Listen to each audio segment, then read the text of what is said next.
Well, hi there. Hello, and welcome to the Sprinklr Coffee Club. My name is Marshall Kirkpatrick. I'll be your host today at Coffee Club. We're doing it live. Anything could happen. That's where the computer comes in, and we're excited for you to join us. We are going to talk about employee advocacy and digital transformation today with our very special guest, Susan Emerick. I want to encourage you who are watching to jump into the conversation, participate with comments or questions here in the live chat and video, and we will grab those questions and bring them into the conversation. Susan, thank you so much for joining us today. Thanks for having me, Marshall. It's great to talk to you today. It sure is. I'm really excited for us to get to connect. So Susan, when you and I first met, you were over at IBM building one of the most successful social business organizations in the world. The folks at IBM are an inspiration to all of us who would aspire to be active on the social web and to bring our coworkers with us. And that was where you built your expertise or fame for employee advocacy, but now you're doing even more. Can you tell us a little bit about what you're doing today? Yeah, absolutely. I'm working independently and working with a lot of different clients, whether they come from regulated industries to manufacturing to technology companies, even some consumer goods companies. But essentially really helping to meet them where they are in their digital transformation or their advocacy journey to really equip their workforce with practices that have been proven. And I love the diversity of what I'm working on because they have lots of different challenges and they're at all different stages of maturity. So it's never dull, and it's been great to have a lot of diversity of clients. Oh, I bet. I'm so excited for you to make that leap. So speaking of maturity, perhaps it's about companies getting started when we hear people assume that employee advocacy and digital transformation means one thing, but maybe once they get down the road a little ways, it looks like those ideas mean something else. Can you tell us a little bit about what people think those two concepts mean and what you think they might really play out as companies mature in their adoption? Sure. And I think we should kind of separate a little bit in the sense of employee advocacy being one thing they think it is from the beginning, and I hear this quite commonly, is that they want to equip the entire workforce and everyone should be social and everyone should adopt evenly and make the same kind of commitments to that. And that couldn't be further from the truth. So actually, when I start to work with them, they understand that the advocacy for the company really needs to be a strategy that's specific to supporting your company's goals. And when you think about those goals, who is it in your company that you actually would align to those goals? So who is the best steward of speaking about those goals publicly and in social contexts? So when you frame it a little differently like that, it gets away from the everyone should, and it's not to say that they shouldn't all be encouraged to volunteer and be a part of something, but when you're really putting together a program that is going to drive strategic outcomes that supports the company's goals, you need to be very mindful of the individuals you're selecting for that, and that you're helping to train and bring along and supporting in that journey. They typically exhibit a number of characteristics that I've seen. They're very comfortable collaborating online. They're responsive. They bring a level of value to their engagement that's differentiating, whether it be their domain expertise or their product knowledge or their network of resources they might bring to bear. But they're also very committed and understand the value of engaging via social for the outcome of a client's business or helping them and formulating community around that. So I think that's just really something that I find a very common misconception with companies that I work with, that they think, yeah, everyone should want to do this. Well, actually, you step back and think a little differently when you align it to goals, and you think, well, maybe they're not necessarily suited for that role. And if you're really going to move forward to have measurable outcomes, you need to get more specific about it.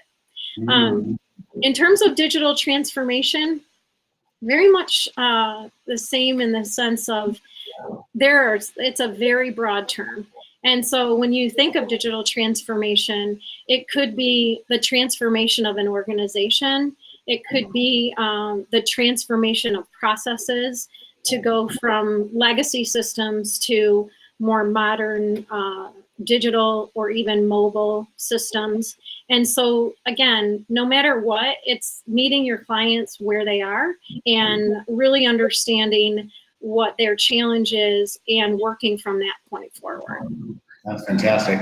So a lot of your wisdom over the years has been encapsulated in your book called The Greatest Brand on Earth. Correct? And what? A little bit different. The title is The Most Powerful Brand on Earth. That's okay. I get that a lot.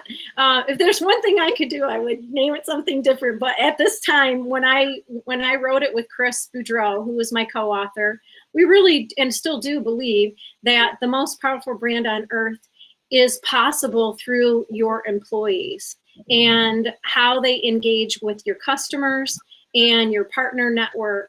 And that really builds the most powerful brand on earth. And so the book is written from that vantage point. And it's really, think of it as a reference guide or a step-by-step framework on how to equip employees to help build your brand, build your reputation in the context of your goals. Specifically in social business. Right on, right on. So what are some of your favorite examples? What are some successes that you'd like to share with folks about organizations that have gotten there to the promised land kind of state? Yeah. Well, we've come a long way since I've been in this space. The landscape looks really different today than it did, but I would be remiss in not mentioning IBM, because that's really where I cut my teeth on this. And at the time, we were really digitally transforming from the sense of looking at social becoming a new way that, we had to change our processes and our marketing strategies to ensure that we were engaging effectively with our clients and our partner network, which is massive and around the world. So I would say IBM is an incredible success story. I was lucky enough to spend a great deal of my career there and be able to really understand both digital transformation and social business, and have the opportunity to lead an advocacy program from the ground up. And what's really cool about that story, and this is how Marshall, you and I connected to begin with, is that really became foundational in the way that we used social intelligence and social listening. And that was the groundwork for using insights that could be mined and understood, analyzed, and applied to marketing strategy. And that became the genesis for how we formulated our framework of really listen and learn to your customers as well as the public dialogue.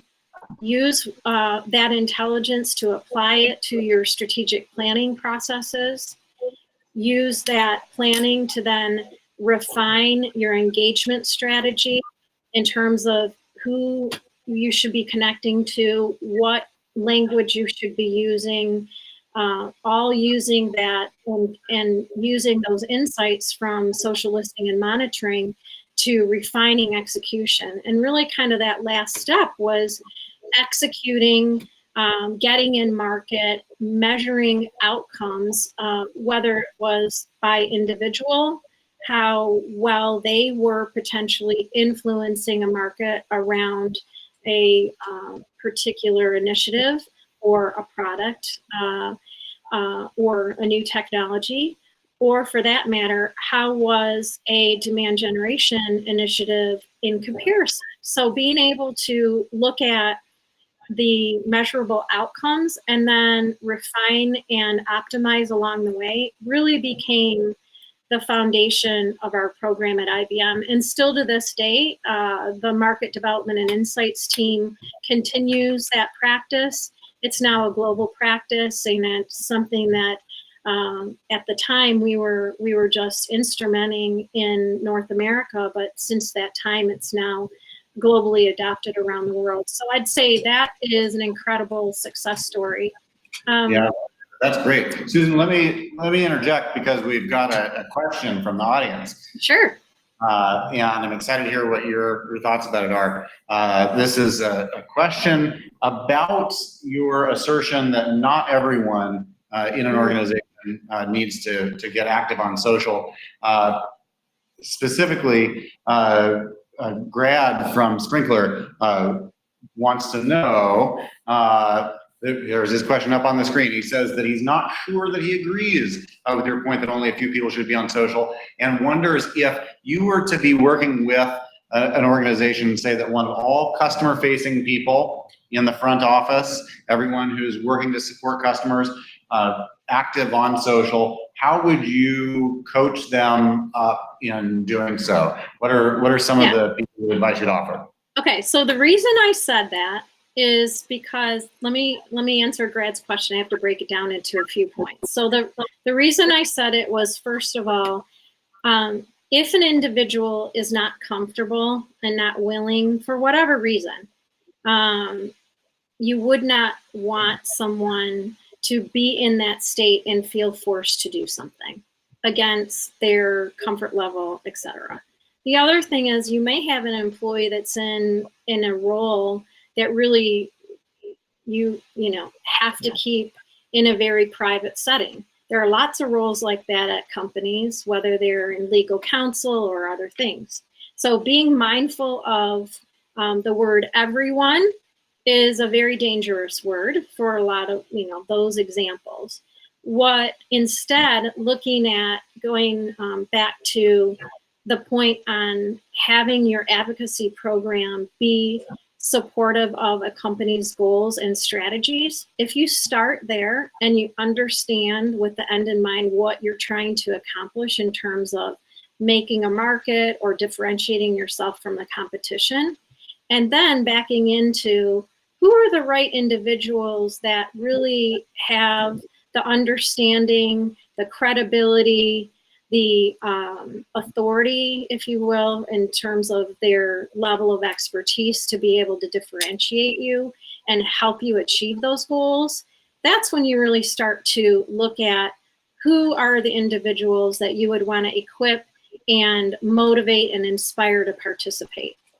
I would say, hopefully that answers Grad's question. I do think it has to be something that when individuals do participate, they have to have it intrinsically within them. They want to do it, they understand how to provide value, and they're energetic about it. Because if they're not, it's just not going to work. And what would you advise, what are some of your top pieces of advice for those individuals who do want to enthusiastically jump in and start contributing? Yeah. So again, kind of going back to what is value and thinking about providing value to a client, whether it's the most common challenges and you know how to help them solve them, or putting yourself in what you consider a client-centric perspective, and becoming that helpful resource, becoming that person who's always responsive, becoming that person who can work a network to get them connected to other people, not just yourself, to solve their issue. And when you flip it like that, in terms of I'm here on social for the benefit of those I serve, the community, my clients, my partners, etc., it's a whole different lens in the way that you participate. So I would just really suggest thinking about that and really coaching individuals from that perspective. What you see oftentimes, and I think it's quite nauseating, is people repeating things, sharing branded content that everyone just got it in their feed, so everyone shares it out.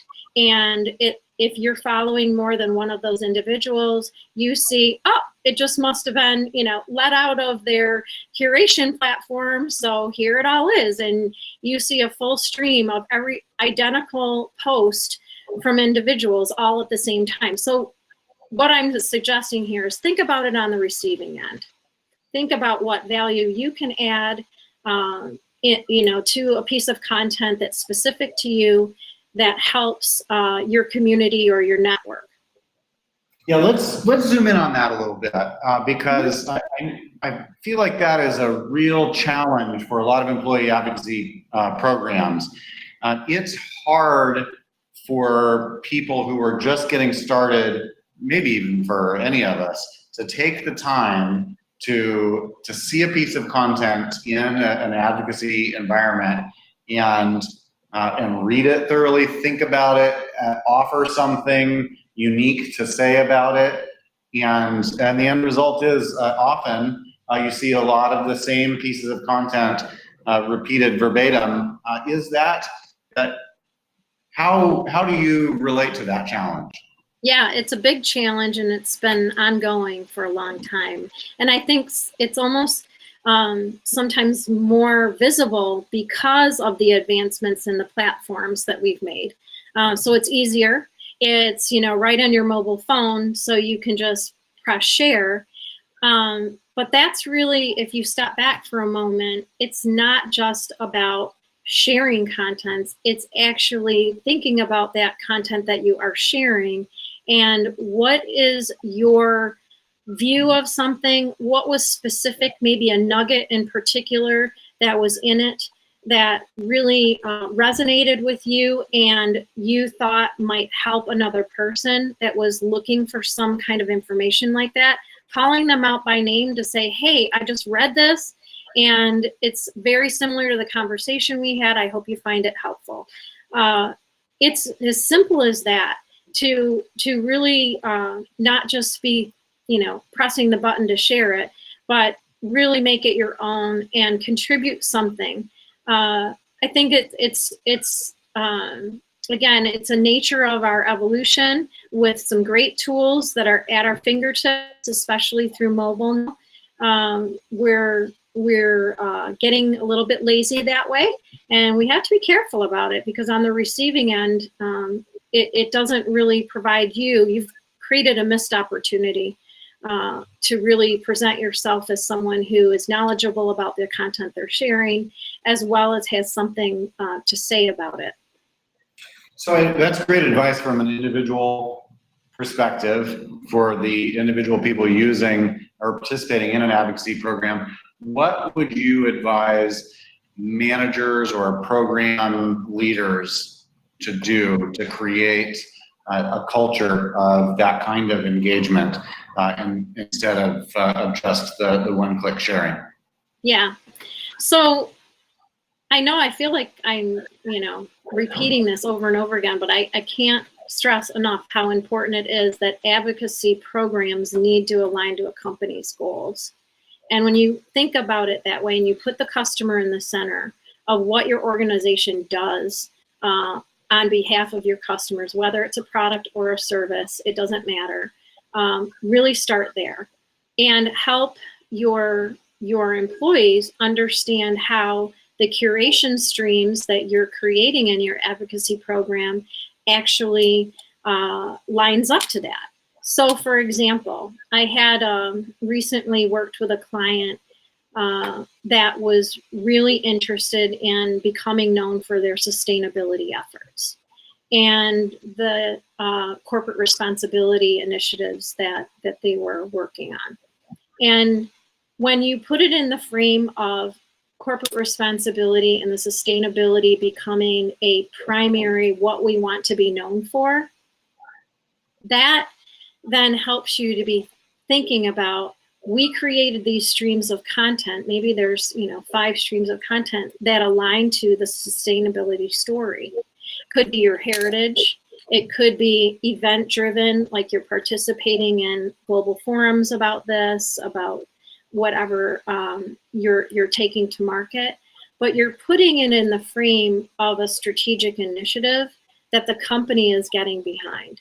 And when you do that and you select those individuals to get behind that content because of their expertise in sustainability, as an example, it makes it their own. It's like, yes, of course, this is what I do for a living. This is what I've really dedicated my career to. This is why I love doing what I do, because I'm all about sustainability. When you put it in that frame and you bring the right individuals to that content, they have a lot more that they can bring to the table than any branded content could create. Mm-hmm. No, it's wonderful. I can picture in my mind a future where we really embrace that and center the transformative elements of what our company seeks to do. It looks like we've got another question from the audience. Wonderful. Jason says, Susan, here is a tactical question. What percentage would you expect an optimized advocacy program to focus on your specific brand versus other industry content and personal content? Yeah, that's a really good question. I think I haven't actually thought about it that way, as far as breaking it down by percentage of content types. But what I would say is start with what is your editorial plan? And how does your editorial plan currently, whether it comes from PR or from your advertising plan, what are those themes? And those themes should support your go-to-market strategy. They should support your product strategy, etc. Why would it be different with social business and advocacy? It really should be consistent, because again, you want to differentiate yourself from your competition. You want to be known as a leader in a particular space. Those themes should line up to that. So as far as breaking it down to content specific to a product or a service compared to industry, compared to personal, I would just say maybe think about it differently, where you want to get behind what is the message we're taking to market and what content do we need that is the mix of our own branded content, what is the editorial themes there, what is supporting second or third party industry content, whether it's from a partner or an analyst or an influencer, for example, that might support that theme, that you might collaborate or have an influencer program relationship with an individual. So how does that accompany your themed content? And then personal content really can be more around, what does an employee have to say about something in terms of, again, in the context of a professional setting. They might write content, they might interview someone, they might have a really interesting combination of video and content that they write or produce.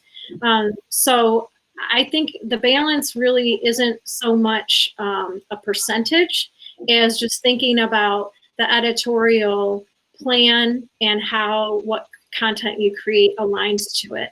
So hopefully that answers it in a way, but not necessarily a percentage breakdown. Well, it got my wheels turning, that's for sure. And I appreciate that. Folks, we're just about to wrap up here, but I hope that you will keep your eyes peeled for our next week's guest as well. And that's going to be Professor Gerald Kane, author of a wonderful book called The Technology Fallacy. The Technology Fallacy is a book about digital transformation The subtitle is How People Are the Real Key to Digital Transformation. I have found it incredibly inspiring. I've been sharing our content from the book on social media. Susan, we've got one more question from the audience, and that is from Paul, who asks about best practices for measuring the effectiveness and impact of your advocacy program. That's a great question. There's a whole chapter in my book dedicated to a measurement framework. I think there are two ways to think about measurement.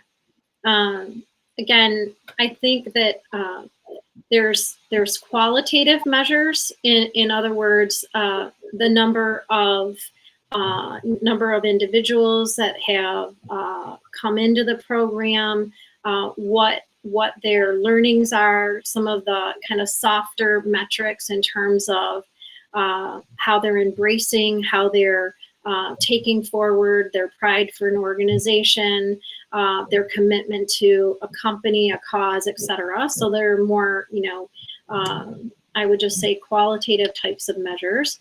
The other is quantitative in the sense of really looking at who you're reaching. Are you able to expand your reach through from your branded channels? If you just said that was the baseline where you had branded channel metrics only, and then you can add on top of that individuals who are engaged in inspiring engagement, are they able to extend your reach to audiences that your branded channels wouldn't have reached? So that would be one.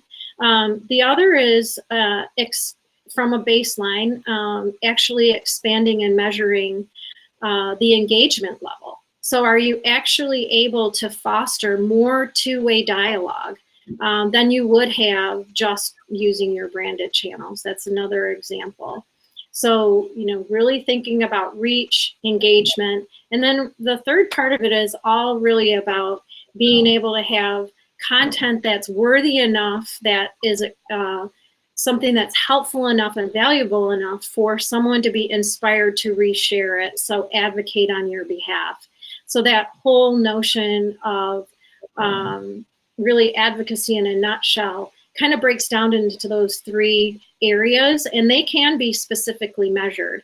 And if you check out that framework, you'll be able to apply it, and also even compare what you're doing in social and with an advocacy program as compared to demand generation or paid media sources.